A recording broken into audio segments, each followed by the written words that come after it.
Wakil Presiden Bung Karno ada Muhammad Hatta. Pak Harto, wakil presidennya Sultan Hamengkubuwono. Habibie wakil presidennya ada Malik. SBY, wakil presidennya Yusuf Kala mengambil alih masalah-masalah ekonomi, dan SBY anggap dia percaya tuh. Karena misalnya bayangin, wakil presiden Prabowo adalah Gibran. Jauh betul jarak konseptual aja tuh. Saya kritik itu. Walaupun saya berteman dengan Pak Prabowo, tapi saya masih kritik keadaan semacam itu. Halo teman-teman, berjumpa kembali bersama saya di Darabi Channel. Channel kesayangan Anda untuk informasi yang menarik. Kali ini teman-teman, kita akan membahas ya mengenai Rocky Gerung dipermalukan Gibran Rakabuming, teman-teman.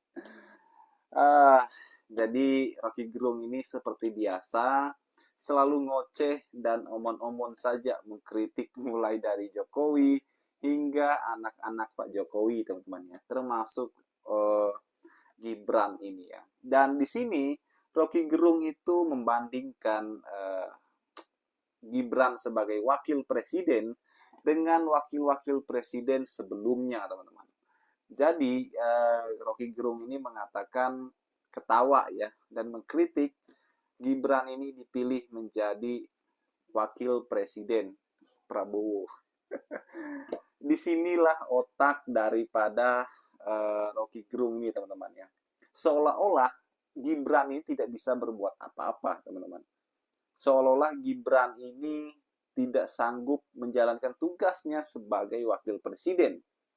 Padahal Gibran ini kan adalah bisa dibilang perwakilan anak muda ya, atau generasi milenial untuk menjadi seorang pemimpin di negara kita ini, teman-teman, di Indonesia. Inilah bukti bahwa Gibran itu adalah generasi milenial atau anak-anak muda, bisa juga memberikan contoh, memberikan dedikasi, bahkan berbakti kepada negara ya, yaitu Gibran, teman-teman. Sampai kapan orang-orang ya, politisi selalu menghalang-halangi anak-anak muda untuk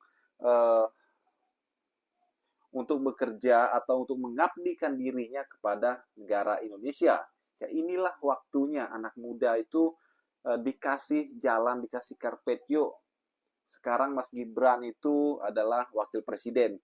Ya, kita tinggal melihat bukti kerjanya Gibran itu seperti apa di negara kita. Suka tidak suka, mau tidak mau, bahwa sekarang wakil presiden kita adalah Gibran Rakabuming Raka. Yang suka tidak suka, kita harus menghormati beliau. Karena apa? Karena terpilihnya Gibran itu dipilih oleh negara, oleh rakyat, oleh masyarakat ya. Semua golongan memilih sehingga dia bisa menang bersama dengan Pak Prabowo ya. Jadi kita tidak bisa berbuat apa-apa. Yang bisa kita lakukan saat ini adalah ketika kinerja dari Gibran itu jelek, ketika Gibran itu tidak menjalankan tugasnya sebagai wakil presiden, nah di situ baru kita kritik ya. Jangan kita mengkritik karena dia masih muda, karena dia tidak bisa berbuat apa-apa ya kan. Itu jangan kita kritik itu, teman-teman. Apalagi Rocky Gerung ya. Kita mengkritik itu ketika dia tidak bisa menjalankan tugasnya dengan baik. Ketika Pak Prabowo memberikan tugasnya, dia tidak menjalankannya. Nah, itu baru kita kritik, teman-teman. Jangan kita mengkritik karena dia masih muda, karena dia latar belakangnya tidak seperti ya wakil-wakil presiden sebelumnya. Jangan kita samakan ya. Karena pasti berbeda dan eranya pun berbeda, teman-teman. Bagaimana menurut kalian? Kita diskusi di kolom komentar, teman-teman ya. Sampai jumpa lagi di video berikutnya. Salam.